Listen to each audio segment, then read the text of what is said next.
UPSC ज्ञान वाहिनी में आप सभी का स्वागत है। मैं नेहा इलाहाबाद से आप सभी का अपने चैनल पे अभिनंदन करती हूँ और आप सभी का मैं आभार भी व्यक्त करती हूँ कि आप लोग वीडियो को शेयर भी करते हैं, लाइक भी करते हैं, कमेंट भी करते हैं और इसी तरह सहयोग बनाए रखिएगा। मैं प्रयास करती हूँ कि अच्छा से अच्छा कंटेंट आप लोगों तक पहुंचाया जाए। कोशिश यही मेरी रहेगी हमेशा कि जो पेपर में आए, जो आरओ पीसीएस के लिए इम्पोर्टेंट हो, वही चीजें यहाँ बताई जाए। इससे आप पीसीएस और आरओ के लिए तो तैयारी कर सकते हैं, साथ साथ में वनडे लेवल के सारे एग्जाम के लिए भी ये इम्पोर्टेंट है, क्योंकि वनडे लेवल में वन लाइनर के प्रश्न पूछे जाते हैं और आरओ में थोड़ा सा अंदर से पूछा जाता है। इसलिए ये थोड़े से प्रश्न, कुछ प्रश्न ऐसे होते हैं जो वन लाइनर होते हैं और कुछ प्रश्न ऐसे होते हैं जो अंदर के होते हैं, मतलब जो अच्छे से वो उस टॉपिक को पढ़े हैं वही लोग इन प्रश्नों को सॉल्व कर पाएंगे।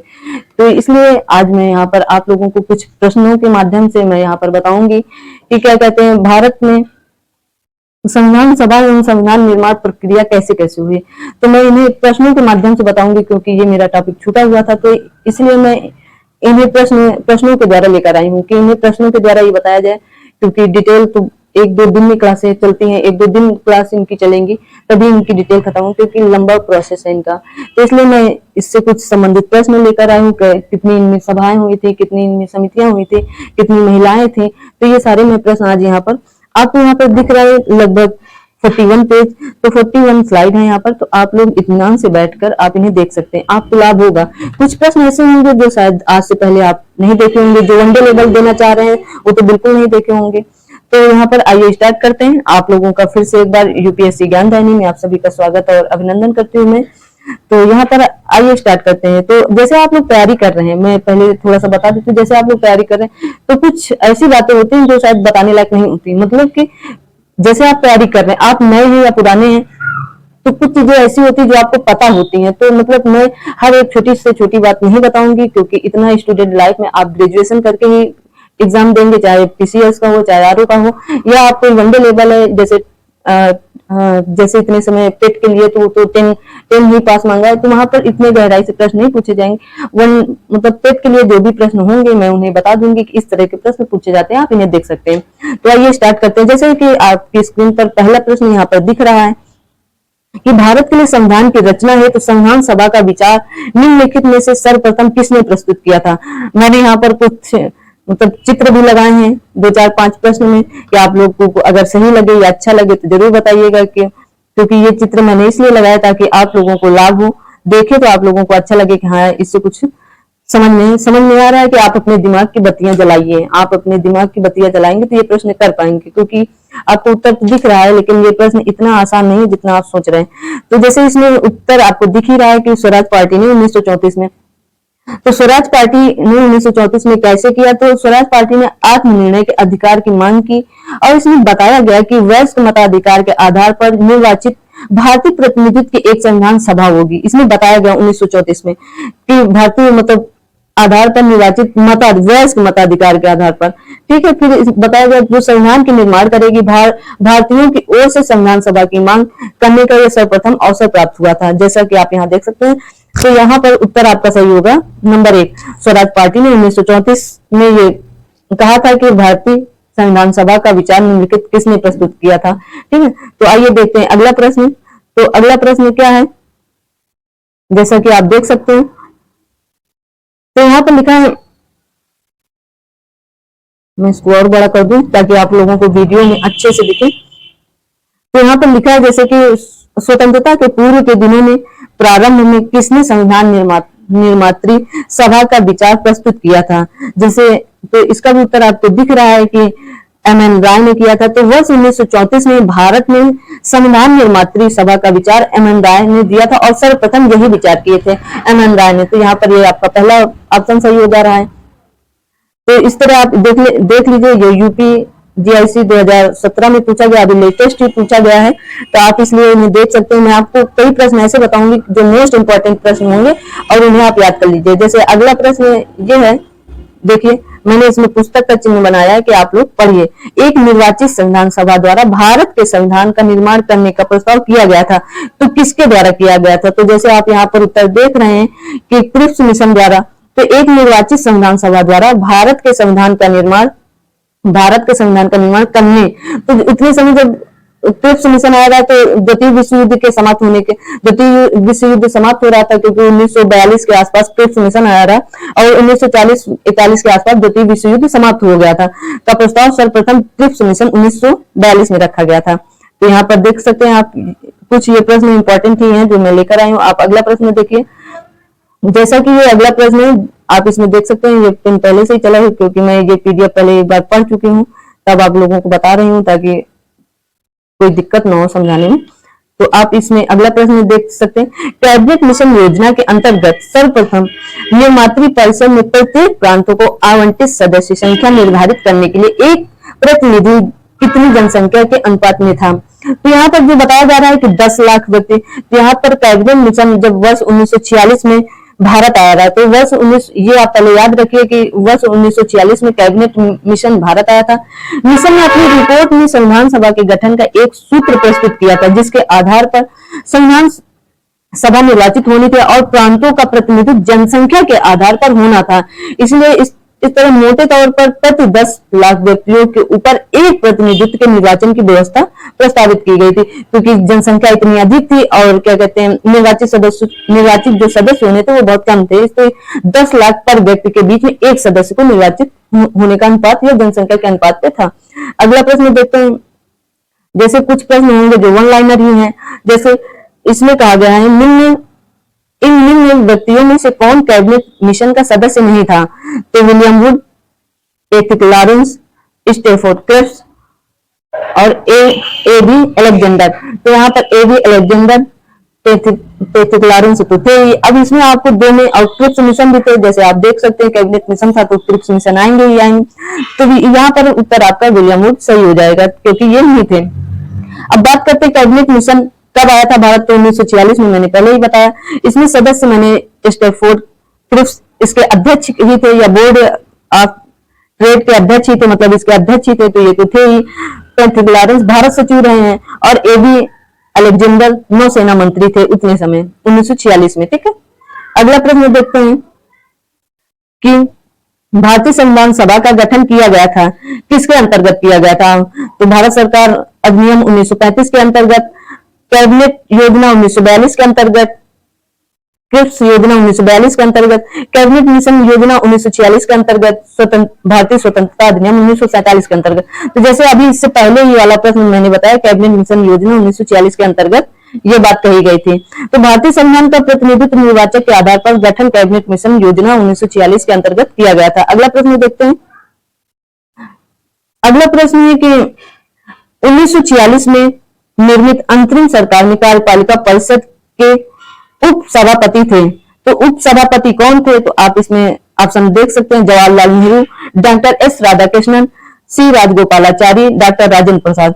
तो उप सभापति कौन थे। तो आप यहाँ पर उत्तर बड़ी आसानी से बता सकते हैं, जवाहरलाल नेहरू थे। तो कैसे थे मैं आपको बताती हूँ। 24 अगस्त 1946 को अंतरिम राष्ट्रीय सरकार की घोषणा इस व्यवस्था के साथ की गई कि अंतरिम सरकार 2 सितंबर 1946 को कार्यभार संभालेगी।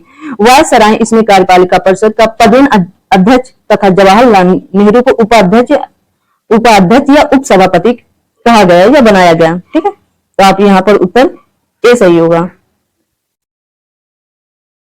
इसमें आप देखिए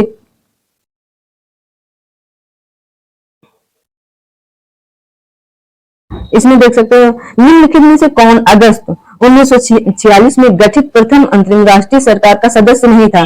तो जैसे इसमें सी राजगोपालाचारी थे ही, डॉक्टर राजेंद्र प्रसाद भी थे, जग जीवन राम भी थे, लेकिन एस राधाकृष्णन जी नहीं थे। तो एस राधाकृष्णन जी नहीं थे, तो इसका तात्पर्य ये हुआ कैबिनेट मिशन योजना के आधार पर 24 अगस्त 1946 की घोषणा के तहत नई निर्वाचित संविधान सभा से 2 सितंबर 1946 को भारत की अंतरिम सरकार का गठन किया गया था। इसमें सी राजगोपालाचारी शिक्षा मंत्री रहे, डॉक्टर राजेंद्र प्रसाद खाद्य एवं कृषि मंत्री तथा जगजीवन राम श्रम मंत्री थे, जबकि डॉक्टर एस राधाकृष्णन इस प्रथम अंतरिम राष्ट्रीय सरकार के सदस्य नहीं थे। अगला प्रश्न देखते हैं। जैसे है संविधान सभा की प्रथम बैठक की अध्यक्षता किसने की थी। तो ये प्रश्न बार बार पूछा जाता है और बार बार पूछा जाएगा, क्योंकि ये संविधान सभा की प्रथम बैठक की अध्यक्षता किसने की थी। तो डॉक्टर सच्चिदानंद सिन्हा ने की थी। अब ये प्रश्न आप ऐसे भी याद कर सकते हैं, क्योंकि अस्थायी रूप से ये पहले अध्यक्ष बने थे। तो अस्थायी पहली बैठक कब हुई थी, तो आप ये भी 9 दिसंबर 1946 याद कर सकते हैं। और प्रथम बैठक के अस्थायी अध्यक्ष कौन थे, तो डॉक्टर सच्चिदानंद सिन्हा याद कर सकते हैं। ये प्रश्न इंपॉर्टेंट है वनडे लेवल के लिए। आप देख सकते हैं कि पीसीएस में भी ये प्रश्न पूछा गया है, पीसीएस 1990 में, और अभी भी लगातार ये प्रश्न पूछे ही जा रहे हैं। आगे देखते हैं, जैसे भारतीय संविधान के उद्घाटन अधिवेशन की अध्यक्षता की गई थी, किसके द्वारा की गई थी, तो ये प्रश्न मैं इसलिए लेकर आई हूं ताकि आप लोग कंफ्यूज न हो, क्योंकि अध्यक्ष उद्घाटन की बात आए तभी डॉक्टर सच्चिदानंद सिन्हा द्वारा ही। प्रथम बैठक की अध्यक्षता किसने की, तो डॉक्टर सच्चिदानंद सिन्हा ही जी होंगे। अस्थायी अध्यक्ष कौन थे, तो डॉक्टर सच्चिदानंद सिन्हा ही। तीनों प्रश्न के एक ही उत्तर है, डॉक्टर सच्चिदानंद सिन्हा। इसलिए मैं ये प्रश्न लेकर आई थी आप लोगों के बीच में, ताकि इस तरह के प्रश्न आप समझ सकें। अगला प्रश्न देखिए, इसमें कहा गया है भारत के संविधान निर्माता सभा के अध्यक्ष कौन थे। अब यहाँ पर डॉक्टर सच्चिदानंद सिन्हा नहीं है, ऑप्शन ही नहीं है, और ना यहाँ पर ये बोला गया कि स्थायी अध्यक्ष कौन थे, तो यहाँ पर डॉक्टर राजेंद्र प्रसाद होंगे, क्योंकि ये स्थायी अध्यक्ष, प्रथम स्थायी अध्यक्ष 11 दिसंबर 1946 को बने थे, इसलिए इन्हें संविधान की निर्मात्री सभा के अध्यक्ष कौन थे, तो डॉक्टर राजेंद्र प्रसाद थे। अगला प्रश्न देखते हैं, स्वतंत्र भारत की संविधान सभा के अध्यक्ष कौन थे, तो डॉक्टर राजेंद्र प्रसाद ही माने जाएंगे। ठीक है, तो स्वतंत्र भारत के संविधान के अध्यक्ष कौन चुने गए थे, डॉक्टर राजेंद्र। अब इन्हें यह भी कहा जाता है संविधान सभा में चुने हुए स्थायी अध्यक्ष कौन थे, तो डॉक्टर राजेंद्र प्रसाद ही उत्तर होगा। अब यहाँ पर जैसे मैंने आपसे बताया कि भारत की संविधान निर्मात्री सभा के अध्यक्ष कौन है, तो डॉक्टर राजेंद्र प्रसाद ही होंगे। स्वतंत्र भारत के संविधान सभा के अध्यक्ष कौन होंगे, तो डॉक्टर राजेंद्र प्रसाद होंगे। अब अगला प्रश्न देखते हैं, इसमें भारतीय संविधान की स्थापना की गई, मैंने पहले ही बताया, पहली बैठक 9 दिसंबर 1946 को की गई थी। अब जैसे इसमें प्रश्न पूछा है भारतीय संविधान सभा की स्थापना की गई थी, तो इसमें प्रथम भी नहीं लगा, तो सबसे पहले 9 दिसंबर 1946 को की गई थी, तो यही ऑप्शन सही होगा। अगला प्रश्न है संविधान सभा का गठन। मैं ये दोनों प्रश्न इसलिए लेकर आई, पिछला प्रश्न और ये वाला, ताकि आप लोग देख सकें कि संविधान सभा का गठन कब हुआ, कि ये प्रश्न कितने इंपॉर्टेंट है। आप लोग इन्हें याद कर सकते हैं अच्छे से, और लगभग अगर जो लोग तैयारी कर रहे हैं या करना शुरू किए तो उन्हें ये प्रश्न लगभग आते ही हैं। तो इसलिए मैं इन प्रश्नों को मतलब सिंपल या सरल ही मानूंगी, क्योंकि ये देखो पीसीएस में ये प्रश्न पूछा गया है 1900 कुछ में, तो आप देख सकते हैं इनको। अगला प्रश्न है, अगला प्रश्न आप देखें कि भारत को एक संविधान देने का प्रस्ताव संविधान सभा द्वारा पारित किया गया था। कब पारित किया गया था, तो 22 जनवरी 1947 को यह प्रस्ताव पारित किया गया था। तो 22 जनवरी 1947 को संविधान सभा द्वारा भारत को एक संविधान देने का उद्देश्य प्रस्ताव पारित किया गया था। उद्देश्य प्रस्ताव को 13 दिसंबर 1946 को संविधान सभा में जवाहरलाल नेहरू द्वारा पेश किया गया था। ये दोनों चीजें आप याद कर सकते हैं कि 13 दिसंबर 1946 को जवाहरलाल नेहरू द्वारा ये बात कही गई थी। 13 दिसंबर 1946 को संविधान सभा में जवाहरलाल नेहरू पेश किए थे, और आगे चलकर उद्देश्य प्रस्तावना का प्रारूप बन गया। ठीक है, तो इसे आप याद कर सकते हैं अच्छे से। तो इसमें मैंने जैसे बताया आपको कि 22 जनवरी 1947 इसका उत्तर होगा। ठीक, क्योंकि 13 दिसंबर 1946 को मतलब प्रस्तुत किया गया या पेश किया गया था, और इस लागू कब हुआ, तो 22 जनवरी 1947 को संविधान सभा में पारित हो गया, लागू हो गया। अगला प्रश्न आइए देखते हैं। जैसे अगला प्रश्न है, संविधान सभा के सम्मुख संविधान की प्रस्तावना का प्रस्ताव किसने रखा था। तो अब आप लोग इसका उत्तर बताइए कि संविधान सभा के सम्मुख संविधान की प्रस्तावना का प्रस्ताव किसने रखा था। तो जस्ट अभी इसके ऊपर ही मैंने बात की कि जवाहरलाल नेहरू द्वारा रखी गई थी। अगला प्रश्न देखते हैं। अगला प्रश्न है, संविधान सभा में उद्देश्य प्रस्ताव निम्न में से किस एक के द्वारा प्रस्तुत किया गया था। तो आप इसका भी प्रश्न उत्तर वही है, जवाहरलाल नेहरू द्वारा, क्योंकि उद्देश्य प्रस्ताव प्रस्तुत करना या संविधान में मतलब प्रस्ताव प्रस्तुत करना, तो ये सारी चीजें जवाहरलाल नेहरू के द्वारा ही की गई थी। ठीक है, संविधान सभा की प्रस्तावना का प्रस्ताव किसने रखा, तो जवाहरलाल नेहरू द्वारा ही रखी गई थी। अगला प्रश्न देखते हैं, भारत की संविधान सभा की अंतिम बैठक की सही तिथि को बताइए। तो अंतिम बैठक कौन सी थी, आप लोग बता सकते हैं कि 24 जनवरी 1950 को अंतिम बैठक हुई थी। 24 जनवरी 1950 को अंतिम बैठक हुई थी। जैसा कि संविधान में बताया जाता है कि संविधान को बनने में 2 वर्ष 11 माह 18 दिन का समय लगा था और इसमें कुल अधिवेशन 11 हुए थे और उनकी अवधि 165 दिन के आसपास की थी। 26 नवंबर 1949 को संविधान को अंगीकृत किया गया था। 11 अधिवेशनों के अतिरिक्त संविधान सभा पुनः 24 जनवरी 1950 को मतलब बैठक हुई और जबकि सदस्यों द्वारा भारत के संविधान पर हस्ताक्षर किए गए थे। इस प्रकार निकटतम मतलब 24 जनवरी 1950 इसका उत्तर होगा। आगे देखते हैं, जैसे इसमें दिया है कि भारतीय संविधान को बनाने हेतु भारतीय संविधान में कुल कितने अधिवेशन हुए थे।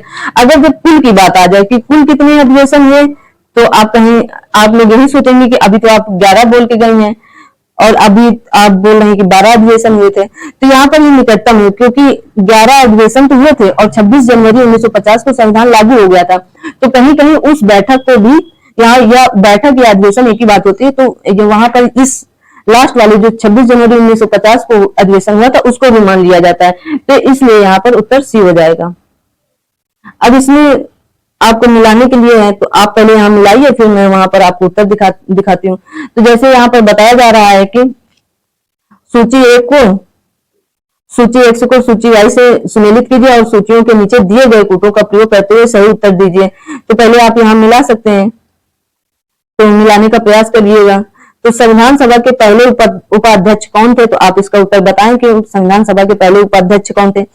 प्रारूप समिति के नियोक्ता एकमात्र कांग्रेसी सदस्य कौन थे, ये तो आपको शायद याद ही होगा क्योंकि यही एक मोस्ट इंपॉर्टेंट उसमें प्रश्न बनता है कि प्रारूप समिति में अध्यक्ष को मिला के 7 सदस्य थे और उसमें एक कांग्रेसी सदस्य थे जो के मुंशी रहे। तो आप यहां से भी मिला सकते हैं। अगला आता है, राजस्थान की रियासतों का प्रतिनिधित्व करने वाली संविधान सभा के सदस्य कौन थे, तो आप ये भी याद कर सकते हैं कि इसके सदस्य वीटी कृष्णामाचारी थे।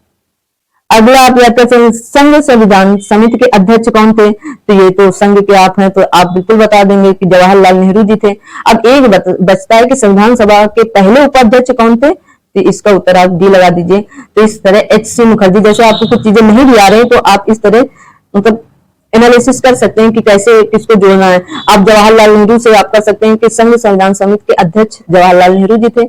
अगर आप थोड़ा सा भी पढ़े होंगे तो ये बातें पता होंगी आपको।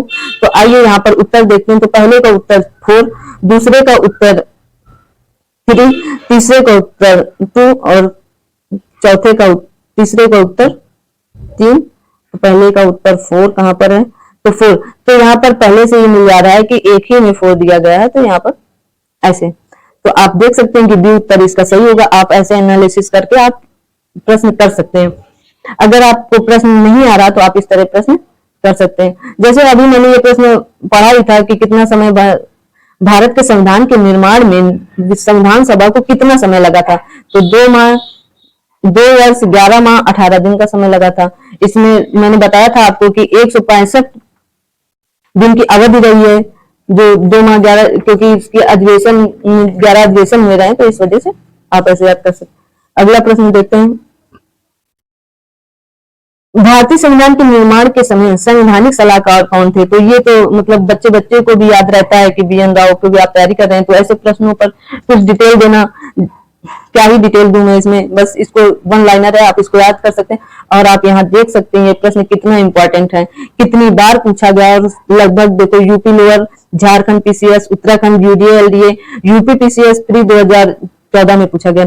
तो भारतीय संविधान के निर्माण के समय बेनेगल नरसिंह राव, इनका पूरा नाम है बेनेगल नरसिंह राव, आप इसे लिख सकते हैं क्योंकि बहुत कम लोग इनका नाम बताते हैं। बेनेगल नरसिंह राव, इन्हीं को शॉर्टकट में बी.एन. राव कहते हैं, को संवैधानिक सलाहकार नियुक्त किया गया था। अगला प्रश्न देखते हैं। इस प्रश्न को मैं थोड़ा डिटेल, जैसे संविधान, भारत का संविधान पूर्ण रूप से तैयार हुआ तो 26 नवंबर 1950 को पूर्ण रूप से तैयार हुआ। अब जैसे कुछ जगह ये पूछा जा सकता है कि संविधान सभा कब लागू हुई, तो 26 जनवरी 19, सिर्फ एक शब्द, संविधान सभा कब लागू हुई, बस इसका ही उत्तर 26 जनवरी 1950 होगा। कब अंगीकृत हुई, 26 नवंबर 1949। कब अधिनियमित हुई, तो 26 नवंबर 1949। इन तीनों के प्रश्न सिर्फ जब लागू शब्द जुड़ जाएगा कि भारत का संविधान पूर्ण रूप से कब लागू हुआ, तो 26 जनवरी 1950 उत्तर आएगा। बाकी सब में आप सबको 26 नवंबर 1949 ही उत्तर देना है। जैसा कि भारतीय संविधान को संविधान सभा द्वारा अंगीकृत किया गया तो 26 जनवरी 1950 के द्वारा। जैसे सर मैंने अगला प्रश्न लागू वाला लिया है कि 26 जनवरी 1950 को संविधान, भारतीय संविधान कब लागू हुआ, तो 26 जनवरी 1950 को लागू हुआ। इसमें कुछ डिटेल देने की बात है ही नहीं। अगला प्रश्न आता है, संविधान को 26 जनवरी के दिन लागू करने का निर्णय इसलिए किया गया, क्यों किया गया था। आप इसका थोड़ा सा उत्तर दे सकते हैं कि कांग्रेस ने इस तिथि को 1930 में स्वतंत्रता दिवस के रूप में मनाया था। सही है कि गलत है बताएं। इस तिथि को 1942 में भारत छोड़ो आंदोलन प्रारंभ किया गया था। सही है कि गलत। यह एक शुभ दिन था, क्या ऐसा कुछ कहा गया था। उपरोक्त में से कोई नहीं, क्या ऐसा कुछ था। तो आप देख सकते हैं बिहार पीसीएस में 2011 में पूछा गया, तो इसका उत्तर ए, क्योंकि 1930 में इसे घोषित किया गया था कि 26 जनवरी 1950 को स्वतंत्रता दिवस के रूप में मनाया जाएगा। तो जैसे मैं पढ़ दूं कि आप लोगों को कि पूर्ण स्वराज की घोषणा की गई थी 26 जनवरी को, कि स्वतंत्रता दिवस 26 जनवरी को 1929 में ये घोषणा की गई थी पूर्ण स्वराज के लिए। उसके क्या कहते हैं, कांग्रेस के लाहौर अधिवेशन में, कांग्रेस का लाहौर अधिवेशन 1929, हाँ, कांग्रेस के लाहौर अधिवेशन 1929 में पूर्ण स्वराज की घोषणा की गई थी कि 26 जनवरी को स्वतंत्रता दिवस के रूप में मनाए जाने का संकल्प लिए, मनाए जाने की वहां पर प्रेरणा दी गई कि इसी दिन को 26 जनवरी को स्वतंत्रता दिवस के रूप में मनाया जाता है। परंतु 15 अगस्त 1947 को स्वतंत्र हो गया था, तब से प्रत्येक वर्ष 15 अगस्त को स्वाधीनता दिवस के रूप में मनाया जाने लगा, जबकि स्वतंत्रता प्राप्ति के पश्चात 26 जनवरी की तिथि को स्मरण रखने तो पूर्णतः 26 जनवरी 1950 लागू किया गया और तब से प्रत्येक वर्ष 26 जनवरी को गणतंत्र दिवस के रूप में मनाया जाता है। अगला प्रश्न देखते हैं। ये प्रश्न बहुत कम लोग सुने होंगे, इसलिए मैं ये प्रश्न लेकर आई हूं यहाँ पर। जैसा कि आप स्क्रीन पर देख रहे हैं कि अपनी राष्ट्रवादी प्रतिक्रिया में भारतीय संविधान के निर्माताओं ने अल्पसंख्यकों के हित तथा भावनाओं के महत्व को कम करके आंका। ये कथन किसका है, तो आप इस कथन के विषय में बताइए, ये कथन किसका होगा। वैसे आपको उत्तर दिख ही रहा है पीछे, और ये अभी फिर से पूछा जाएगा आरओ 2022 में, लिख कर ले लीजिए आप हमसे। तो इसमें उत्तर हो गया आइवर जेनिंग्स का। ये कथन रहा कि भारतीय संविधान अपनी राष्ट्रवादी प्रतिक्रिया में भारतीय संविधान के निर्माताओं ने अल्पसंख्यकों के हित तथा भावनाओं के महत्व को कम करके आंका है। ये बात या कथन किसने कहा, तो आइवर जेनिंग्स का ये कथन है, आप याद कर सकते हैं। इनका मानना था कि भारतीय संविधान निर्माताओं ने भारतीय संघ में अल्पसंख्यक हितों और भावनाओं के महत्व को न्यूनतम शून्य रखने का प्रयास किया था। तो इसका उत्तर आप डी देख सकते हैं। अगला प्रश्न देखते हैं। अगला प्रश्न भी आप बहुत कम देखे होंगे, देख लीजिएगा एक बार, आपको सही लगे तो बताना। निम्नलिखित में से किसने सुझाव दिया था कि भारत की स्वतंत्रता के बाद भारतीय राष्ट्रीय कांग्रेस को एक राजनीतिक दल के रूप में भंग कर दिया जाना चाहिए। तो ये महात्मा गांधी जी कहे थे ये वाली बात। तो महात्मा गांधी जी ये बात इसलिए कहे कि भारत की स्वतंत्रता के उपरांत महात्मा गांधी ने सुझाव दिया था कि भारतीय राष्ट्रीय कांग्रेस को अब एक राजनीतिक दल के रूप में भंग कर दिया जाना चाहिए, क्योंकि अब तो स्वतंत्र हो गया था देश, तो इस वजह से वो ऐसा बोले। अगला प्रश्न है, भारतीय संविधान में कुल कितनी महिलाएं सदस्य थी, तो 15 महिलाएं सदस्य थी। परंतु इसमें एक अपवाद ये भी है कि कुल 15 महिलाएं तो थी, परंतु संविधान सभा में पहली बैठक में 12 महिलाएं ही उपस्थित थी। वहां पर संविधान सभा में कुल कितनी महिलाएं या महिला सदस्य थी, तो 15 थी, पर उपस्थित 12 ही हुई थी। इस बात को आप याद कर लीजिएगा, क्योंकि हर जगह ये बात बताई नहीं गई है। अगला प्रश्न देखते हैं। अगला एक प्रश्न नहीं है, ये कुछ समितियां हैं और उनके अध्यक्ष हैं। जैसे आप देख सकते हैं, जैसे अभी कुछ समय पहले एक प्रश्न ये आया था कि संविधान समिति के अध्यक्ष कौन है, तो जवाहरलाल नेहरू जी हैं। आप याद कर। नियम समिति के अध्यक्ष डॉक्टर राजेंद्र प्रसाद हैं। संचालन समिति के अध्यक्ष भी डॉक्टर राजेंद्र प्रसाद हैं। ये दोनों आपके लिए इंपॉर्टेंट है। प्रारूप समिति के अध्यक्ष आप याद कर सकते हैं, भीमराव अम्बेडकर हैं। मौलिक अधिकारों एवं अल्पसंख्यक हेतु सलाहकारी समिति किसकी है, तो ये सरदार वल्लभ भाई पटेल जी की थी। मूल अधिकार उप समिति, मोस्ट इंपॉर्टेंट प्रश्न है, जेबी कृपलानी के द्वारा। अल्पसंख्यक, ये मूल अधिकार उप समिति, ये अल्पसंख्यक उप समिति है, तो एच.सी. मुखर्जी। एच.सी. मुखर्जी जी कौन थे, तो भारतीय संविधान सभा के प्रथम उपाध्यक्ष थे। अध्यक्ष तो डॉक्टर राजेंद्र प्रसाद थे, उपाध्यक्ष कौन थे, तो एच.सी. मुखर्जी थे। संघ शक्ति समिति के जवाहरलाल नेहरू जी हैं, और प्रांतीय संविधान समिति के अध्यक्ष सरदार वल्लभ भाई पटेल जी हैं। तो ये प्रश्न आप देख सकते हैं। अगले प्रश्न की मैं बात करती हूँ, तो यहाँ पर है संविधान सभा की प्रांतीय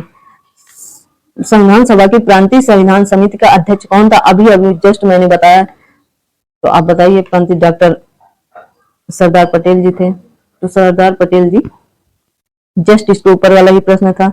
अगला प्रश्न देखते हैं, संविधान सभा द्वारा मौलिक अधिकारों और अल्पसंख्यकों हेतु सलाहकार या सलाहकार समिति के अध्यक्ष कौन थे? तो यहाँ पर अल्पसंख्यक के लिए भी आया था कि अल्पसंख्यक उप समिति अगर पूछे तो एच.सी. मुखर्जी होगा, और अल्पसंख्यक के लिए बोले तो सरदार पटेल होगा। मैंने आपको इसीलिए वो सारी समितियां पढ़ाई थी, वो मोस्ट इंपॉर्टेंट है। आप बस उतने याद कर लेंगे तो सारी समितियां वहीं से फंस जाएंगी। अगला प्रश्न देखते हैं, संविधान सभा ने डॉक्टर बी.आर. अम्बेडकर की अध्यक्षता में प्रारूप समिति का गठन कब किया? ये प्रश्न तो बहुत बार पूछा गया, यहाँ पर नहीं दिया गया है, लेकिन ये प्रश्न वनडे लेवल पे हर जगह पूछा जाता है। 29 अगस्त 1947 को मतलब ये अध्यक्षता की प्रारूप समिति का गठन किया गया था, और बहुत बार पूछा जाता है, अक्सर पूछा जाता है ये प्रश्न। तो आप इसे अच्छे से याद करें। 29 अगस्त 1946 को प्रारूप समिति का गठन किया गया है डॉक्टर बी.आर. अम्बेडकर के द्वारा। अगला प्रश्न देखते हैं, संविधान निर्मात्री परिषद की झंडा समिति, वहां पर झंडा समिति का उल्लेख नहीं किया गया था, तो आप यहाँ पर झंडा समिति के अध्यक्ष कौन होंगे? तो डॉक्टर राजेंद्र प्रसाद। इतने इंपॉर्टेंट प्रश्न है कि बार बार पूछा जाता है, अब अक्सर पूछा जाता है, इसलिए आप इसको याद। वनडे लेवल अभी पेट का एग्जाम होने वाला है, वहां के लिए तो मोस्ट इंपॉर्टेंट प्रश्न है। अगला प्रश्न देखते हैं, फिर यहाँ पर मिलान करने वाले कुछ प्रश्न आ जाते हैं। तो मौलिक अधिकार, जैसे ए और बी को मिलाना है, तो जैसे आप बताइए कि मौलिक अधिकार कहाँ से लिए गए? राज्य के नीति निर्देशक तत्व कहाँ से लिए गए? मंत्रिमंडलीय सरकार कहाँ से ली गई? केंद्र राज्य संबंध कहाँ से लिए गए? तो आप इसका उत्तर दीजिए, कहाँ से लिए गए हैं, थोड़ा सा आप दिमाग लगाइए। तो मौलिक अधिकार जैसे आप देख सकते हैं, मौलिक अधिकार अमेरिकी अधिकार पत्र से लिए गए थे। राज्य के नीति निर्देशक तत्व, तो आप जैसे आयरिश बता सकते हैं, तब आयरिश था तो रूस हो गया है आयरिश संविधान से। मंत्रिमंडलीय तो ब्रिटिश से, तो इतने समय सब कुछ ब्रिटिश का ही था, तो ब्रिटिश के संविधान से लिया गया। ठीक है। केंद्र राज्य संबंध आप देख सकते हैं कि कनाडा का संविधान है। ठीक, तो यहाँ पर इस तरह आप मिला सकते हैं, पहले का 4, दूसरे का 3, मंत्रिमंडल का 1, 4 3 1 2, 4 3 1 2, डी उत्तर होगा 4 3 1 2। मैं सोची उत्तर नहीं है क्या, 4 3 1 2। ठीक है, मैंने कई सम्मिलित करने वाले प्रश्न 2-3 लिया है, तो आप देख सकते हैं। अगला है यहाँ पर विधि का शासन कहां से लिया गया? विधि द्वारा स्थापित प्रक्रिया, ये अलग अलग प्रश्न है, तो अलग अलग मैंने इसलिए यहाँ ये प्रश्न लिया है। राष्ट्रपति के विचारार्थ राज्यपाल द्वारा विधेयक सुरक्षित करना कहां से लिया गया? प्रस्तुत उभयनिष्ठ सूची कहां से ली गई? तो आप इन्हें जैसे मिला सकते हैं कहां से लिया गया है। कुछ चीजें मैं इसमें अलग से भी बता दूंगी, तो जैसे आप देख सकते हैं विधि का शासन, ये तब तो विधि का शासन इंग्लैंड के द्वारा ही लिया, सब कुछ था हाथ में, तो विधि का शासन इंग्लैंड। विधि द्वारा स्थापित प्रक्रिया जापान के द्वारा ली गई थी। ठीक है, और राष्ट्रपति, ये तो हमारी समझ से तो कनाडा ही होगा। राष्ट्रपति के विचारात्मक विचार राज्यपाल द्वारा विधेयक सुरक्षित करना, ये कनाडा से लिया गया था। वनिष्ठ सूची अब बची है, तो बचा क्या है यहाँ पर? ऑस्ट्रेलिया बचा, तो आप ऑस्ट्रेलिया में लगा सकते हैं। तो यहाँ उत्तर होगा पहले का दूसरा, दूसरे का तीसरा, तीसरे का चौथा, दूसरा तीसरा चौथा पहला, दूसरा तीसरा चौथा पहला, तो डी उत्तर आपका सही है। आप इस तरह की कई सूचियां आप लेकर बैठिए, तो आपको अच्छा भी लगेगा, और जल्दी से प्रश्न, एक ही प्रश्न में कई सवाल हो जाते हैं, तो इसलिए इन्हें करना आसान होता है थोड़ा सा। जैसे अगला प्रश्न है कि मूल अधिकार कहाँ से लिए गए हैं? शासन की संसदीय प्रणाली कहाँ से ली गई है? आपात उपबंध कहाँ से लिए गए? राज्य नीति निर्देशक तत्व कहाँ से लिए गए? तो आप वहां से पहले शुरू करिए, कि जैसे आपको यहाँ पर आता है कि कुछ नहीं आ रहा है यहाँ पर कि कहाँ से मूल अधिकार लिए गए हैं, कहाँ से आपात उपबंध लिए गए हैं। तो मूल अधिकार तो लगभग सबको पता होता है कि मूल अधिकार कहाँ से लिए गए हैं, तो संयुक्त राज्य अमेरिका से लिए गए। तो आप पहले इसको मिला दीजिए, संयुक्त राज्य अमेरिका के। फिर राज्य के नीति निर्देशक तत्व कहाँ से लिए गए? तो राज्य के नीति निर्देशक तत्व आप मिलाइए, कहाँ से लिए गए राज्य के नीति निर्देशक तत्व, मिलाइए। तो ये आयरलैंड से लिए गए हैं। ठीक है, ये आयरलैंड से लिए गए हैं। अब शासन की संसदीय प्रणाली कहाँ से ली गई है? आप देख सकते हैं कि शासन की संसदीय प्रणाली कहाँ से ली गई है, आप बताएं इसका उत्तर क्या होगा। थोड़ा सा समय ले लीजिए, पर बताइए आप कहाँ से होगा।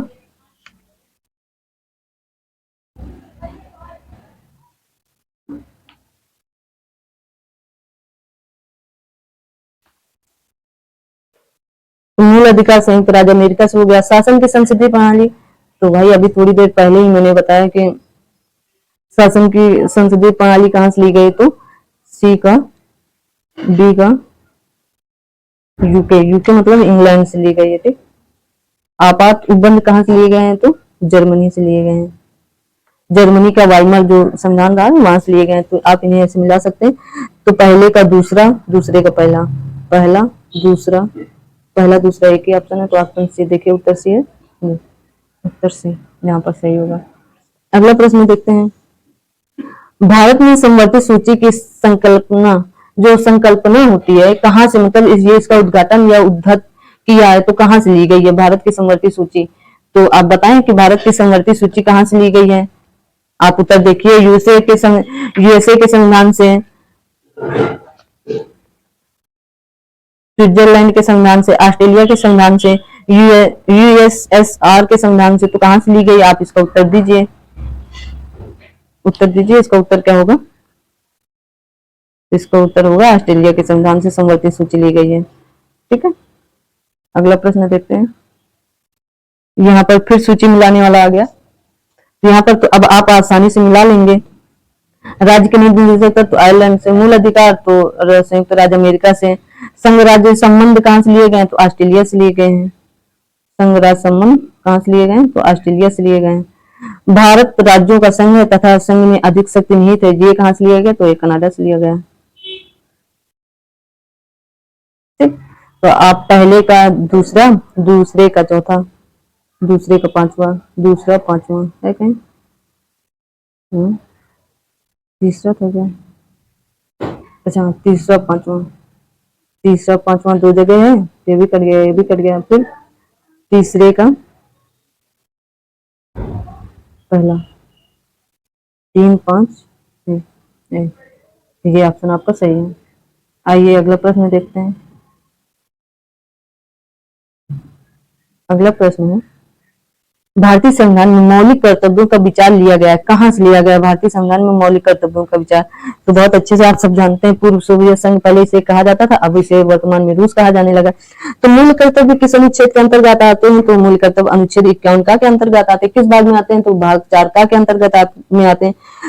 मूलतः जो मूल संविधान था उसमें मौलिक कर्तव्य नहीं जुड़े थे, तो इन्हें 42वें संविधान संशोधन 1976 के द्वारा जोड़ा गया और उनकी जो समिति रही वो स्वर्ण सिंह समिति के द्वारा जोड़ा गया था। अगला प्रश्न देखते हैं।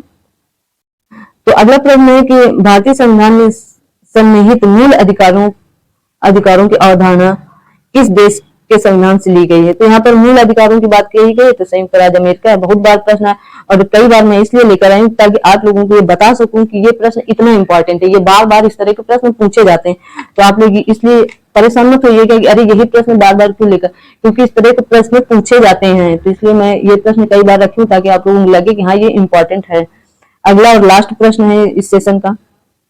इस सेशन में लास्ट प्रश्न है कि लिखित संविधान का प्रारंभ किस देश से हुआ। तो सबसे पहले लिखित संविधान का प्रारंभ अमेरिका से हुआ था। तो जैसे संयुक्त राज्य कब हुआ था, मैं बताती हूँ कि संयुक्त राज्य अमेरिका का संविधान सर्वप्रथम पूर्ण लिखित संविधान, यह विश्व का सबसे छोटा लिखित संविधान है जिसमें मात्र 7 अनुच्छेद शामिल है। भारत का संविधान विश्व का सबसे बड़ा लिखित संविधान है जिसमें 395 अनुच्छेद, 12 अनुसूचियां, 22 भाग उपस्थित हैं। ठीक है, तो आज की क्लास के लिए आप लोग कमेंट करना कि आप लोगों को ये प्रश्न कैसे लगे, सही लगे कि नहीं लगे। तो जैसा भी हो आप लोग कमेंट करिए और बताया करिए। सही गलत भी आप लोग बता सकते हैं कि ये सही है ये गलत है, आप इसे ऐसे पढ़ाइए ऐसे बताइए जो भी कुछ है। और आज के लिए यहीं तक। थैंक यू सो मच, आपका दिन शुभ हो।